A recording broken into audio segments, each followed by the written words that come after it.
माननीय जयंत पाटील साहेब आले होते. त्यांनी मेळाव्यामध्ये काय भाषण केलं, काय टीका केली मी प्रत्यक्ष बघितली नाही.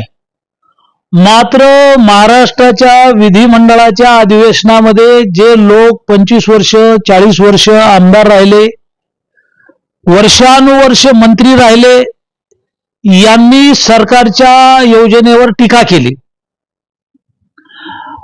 खरं म्हणजे अशा योजनेचं विरोधी पक्षानं स्वागत करायला पाहिजे. जे सामाजिक प्रश्न आहेत, महिलाच्या उन्नतीचे आणि विकासाचे प्रश्न आहेत, या संदर्भात सरकारनं एखादी भूमिका घेतली तर त्याचं स्वागत करणं. मात्र सरकारमधल्या अनेक ज्येष्ठ माजी मंत्री आमदारांनी मुख्यमंत्री लाडकी बहीण या योजनेवर टीका केली. मुख्यमंत्री लाडकी बहीण ही योजना मध्य प्रदेश सरकारनं राबवली, सुरळीत चालू आहे. त्याचं मानधन त्या राज्यातल्या महिलांना मिळतं आणि मध्य प्रदेशच्या धर्तीवर महाराष्ट्र सरकारनं ही योजना आणलेली आहे. ज्या महिला शेतीमध्ये काबाड कष्ट करतात, मजुरी करतात, शासकीय कामावर कमी पगारामध्ये काम करतात, गरिबीमुळं मुलींचं शिक्षण होत नाही, मुलांचं शिक्षण होत नाही, आई वडील सासू सासरे यांचा दवाखाना होत नाही आणि त्यांच्या या संसाराला मदत व्हावी म्हणून सरकारने योजना आणली.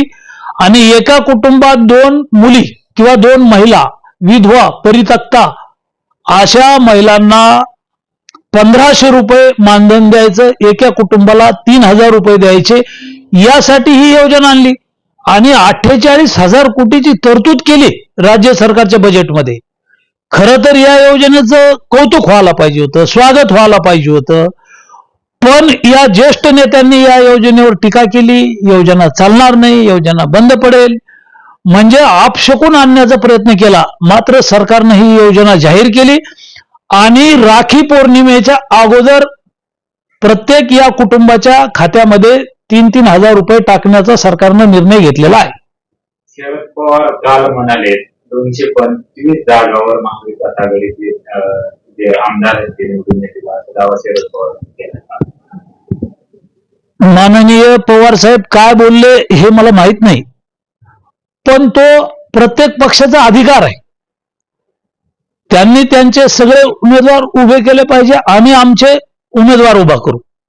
महाराष्ट्रातील 13 कोटी लोकांचे प्रश्न, शेतकऱ्यांचे प्रश्न, प्राधान्यानं महिलांचे प्रश्न, यावर सरकार काम करत आहे. दुष्काळ आहे, गारपीट आहे, अतिवृष्टी आहे.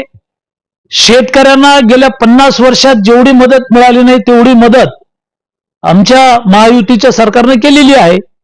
त्यामुळे महाराष्ट्रात आमच्या महायुतीचे 200 आमदार निवडून येतील. राज ठाकरे